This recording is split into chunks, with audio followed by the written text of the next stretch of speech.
దేవమాత్రే నమః. దేవతలకు జనని అయిన అమ్మవారికి నమస్కారములన్నీ తెలియజేస్తాం. సకల దేవతల జనని అమ్మవారు. ఇంకో విధంగా ఆలోచిస్తే గణపతి, స్కందుడు, అశోక సుందరి వీరి తల్లి అమ్మవారు. విశ్వమాత అయిన దుర్గమ్మను కేవలం దేవతలకు మాత్రమే తల్లి అనగలమా?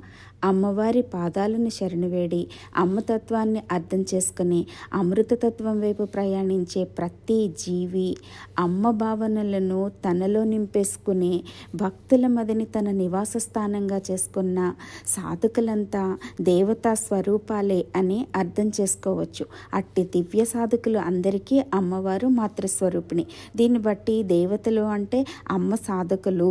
అట్టి సాధకులపై అమ్మకు ప్రత్యేక వాత్సల్యం కలుగుతుంది అని అనటంలో సందేహం లేదు. అందుకే మనమంతా అమ్మ బిడ్డలుగా మారటానికి అవసరమైన జ్ఞానాన్ని ప్రసాదించమని అమ్మను వేడుకుందాం. ఆ పాద పద్మాలను శరణు వేడుదాం. శ్రీమాత్రే నమః.